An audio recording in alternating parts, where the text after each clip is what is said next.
Assalamualaikum warahmatullahi wabarakatuh. Selamat pagi anak-anak. Hari ini kita belajar tema 2, subtema 1, pembelajaran 2. Seperti biasa, sebelum memulai pelajaran, sebaiknya kita membaca doa terlebih dahulu. Membaca doa dimulai.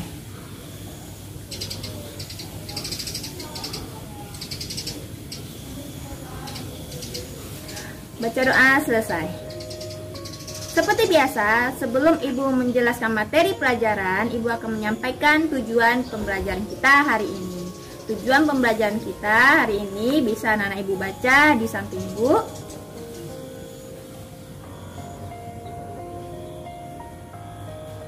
Sudah dibaca? Baiklah. Materi kita hari ini adalah pembelajaran 2. Pelangi indah karena warna yang berbeda-beda. Hidup berbangsa dan bertanah air indah jika kita hidup rukun walaupun berbeda-beda. Rukun dalam perbedaan sangatlah indah. Bagaimana kita bisa rukun walaupun berbeda? Mari perhatikan cerita berikut. Kampung Cempaka adalah sebuah kampung transmigran. Warganya berasal dari berbagai daerah padat di Pulau Jawa. Hal itu menjadikan mereka berbeda suku maupun agama. Di Kampung Cempaka, hiduplah 5 orang sahabat. Ada Asna yang berdarah Sunda, Utami dari Banyuwangi, Tony, seorang anak etnis Tionghoa yang sebelumnya tinggal di Semarang, Wande dari suku Tengger di Jawa Timur, dan Marta, anak seorang pendeta yang dahulu tinggal di Solo. Di Kampung Cempaka, rumah mereka bersebelahan dan mereka pergi ke sekolah yang sama. Itu sebabnya mereka sangat akrab. Mereka suka bermain bersama dan sering menghabiskan waktu di rumah satu sama lain. Meskipun berbeda suku, kebersamaan begitu kental terlihat dalam keseharian mereka. Bersama anak-anak lain di Kampung Cempaka, mereka setiap hari Minggu berkumpul di balai utama kampung. Biasanya, selain berolahraga bersama, mereka juga kerap berkeliling ke rumah warga, membantu melakukan apa saja yang dibutuhkan warga. Kadang-kadang mereka membantu warga lanjut usia, sekedar membereskan rumah atau menyiapkan makanan. Sesekali mereka juga membantu orang tua yang sedang bekerja bakti membersihkan lingkungan.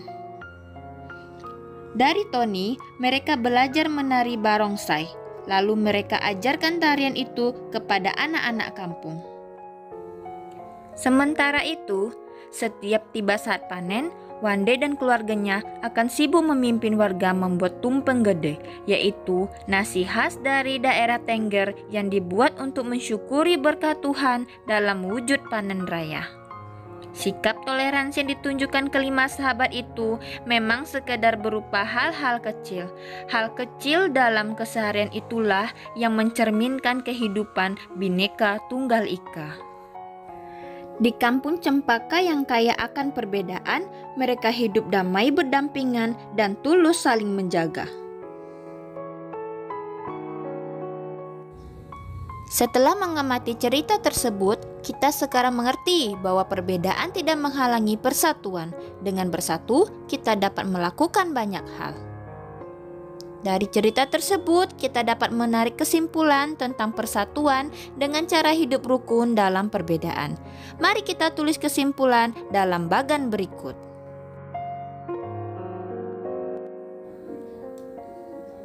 Apa perbedaan yang ada? Jawabannya, perbedaan suku maupun agama. Selanjutnya, bagaimana menyikapinya?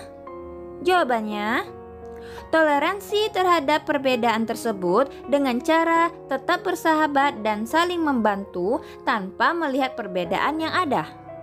Terakhir, apa manfaat hidup rukun? Kehidupan akan aman, tentram, dan damai. Kamu juga bisa menyampaikan pengalamanmu tentang hidup rukun di sekolah atau lingkungan tempat tinggalmu sebagai penerapan persatuan. Semangat persatuan bangsa Indonesia tercermin pada seni budaya lokal. Salah satunya adalah melalui tarian. Banyak tarian daerah Indonesia yang menyerukan persatuan. Salah satunya adalah tarian Lego-Lego. Apa itu tarian Lego-Lego? Mari kita baca penjelasannya berikut.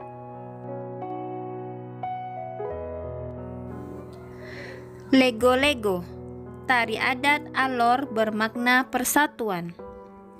Tarian adat adalah salah satu kekayaan budaya yang disampaikan secara turun-temurun dari nenek moyang. Tarian adat kerap memiliki pesan dan makna yang luhur. Salah satunya ada pada tari Lego-Lego dari Kabupaten Alor, Nusa Tenggara Timur atau NTT. Tarian ini ditujukan untuk mengajak masyarakatnya bersatu membangun kampung dan negeri. Pada masing-masing kawasan di Kabupaten Alor terdapat gaya tari dan nyanyian yang berbeda-beda. Namun formasinya tetap sama, yakni lingkaran. Masing-masing nyanyian dan pantun yang diungkapkan saat menari memiliki arti serta harapan yang berbeda-beda. Beberapa literatur menyatakan bahwa tarian ini sempat menjadi tari perang. Sekarang, tarian ini lebih sering digunakan untuk menyambut tamu.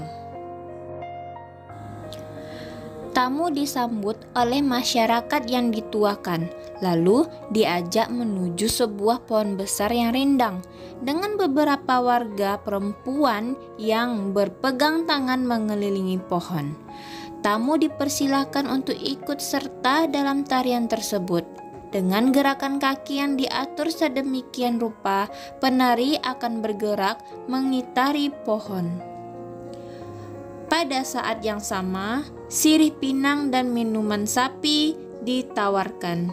Gerakan kaki dan nyanyian di masing-masing daerah bisa saja berbeda, namun bentuk formasi lingkaran dan komponen tradisional lainnya tetap sama. Di dalam lingkaran ada 3 lelaki yang memiliki tugas berbeda. Ada pemukul gang yang nadanya akan digunakan untuk menghitung langkah penari.